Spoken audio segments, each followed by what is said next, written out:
రాష్ట్రంలో అన్ని వర్గాల ప్రజలు అన్ని విధాల అభివృద్ధి లక్ష్యంగా పాలన సాగిస్తున్నామని, వెనుకబడ్డ ఆదిలాబాద్ జిల్లాను అన్ని విధాలుగా అభివృద్ధి చేస్తామని జిల్లా ఇన్ఛార్జ్ మంత్రి సీతక్క అన్నారు.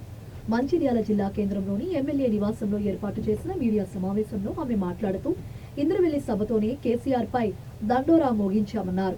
గత ప్రభుత్వం 10 ఏళ్లైనా నిరుద్యోగుల సమస్యలు పరిష్కరించలేదని ఆక్షేపించారు. పోరాటాలకు గుర్తుగా ఇంద్రవెల్లి అమరవీరుల స్మృతి వనం ఏర్పాటు చేస్తున్నామని, ఇక్కడ నుండి అభివృద్ధిని ప్రారంభిస్తున్నామన్నారు. మహిళల ఫ్రీ బస్ పథకంపై ప్రతిపక్షాలు రాజకీయం చేస్తున్నాయని విమర్శించారు. తెలంగాణ ఉద్యమకారుడు కోదండరాంకు ఎమ్మెల్సీ పదవి ఇస్తే ఓర్వలేకపోతున్నారని మండిపడ్డారు.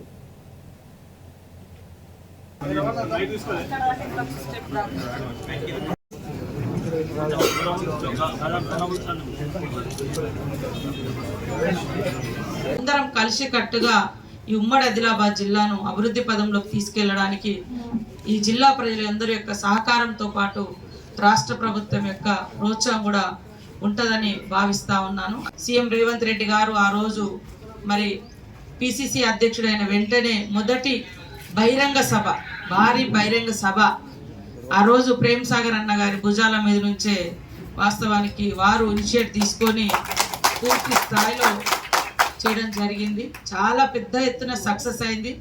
దళిత గిరిజన దండోరా, ఆ దండోరను రాష్ట్ర వ్యాప్తంగా కూడా మరి మోగించి ఈరోజు అధికారంలోకి రావడానికి కూడా అలాంటి పోరాట స్ఫూర్తి, ఇంద్రవెల్లి పోరాట స్ఫూర్తి వేదికగానే తీసుకోవడం జరిగింది. కానీ ఈ ఉమ్మడి ఆదిలాబాద్ జిల్లాకు గత ప్రభుత్వము అన్యాయం చేసింది. వాస్తవాన్ని కనీసం హాస్పిటల్లో డాక్టర్లు కూడా లేనటువంటి పరిస్థితి ఆసిఫాబాద్ లాంటి ఏరియాలలో ఇవ్వలేదు. ఈరోజు మేము ఇచ్చిన నోటిఫికేషన్ ఇవ్వడానికి 10 ఏళ్ళు పట్టిరు నర్సులకు. ఇవాళ వచ్చిన వెంటనే మరి అవన్నీ సార్ట్అవుట్ చేసి వెంటనే ఉద్యోగాలు ఇస్తా ఉన్నాం. మీరు ఎంతసేపు ఉద్యోగాలు ఇస్తాం, ఈ సందర్భంగా ఓట్లేయండి, నోటిఫికేషన్ ఇస్తాం, ఈ సందర్భంగా ఎలక్షన్ ఓటేయండి, ఇట్లా ఆశలు పెట్టిరు తప్ప నిరుద్యోగుల సమస్యలు పరిష్కరించలే కాంగ్రెస్ ప్రభుత్వం. మరి ఎప్పటికప్పుడు ఉద్యోగ ఉపాధి అవకాశాలతో పాటు లక్షలాది సమస్యలు కూడా పెండింగ్ ఉన్నాయి. ఆ పెండింగ్ సమస్యలు కూడా పరిష్కరిస్తాం.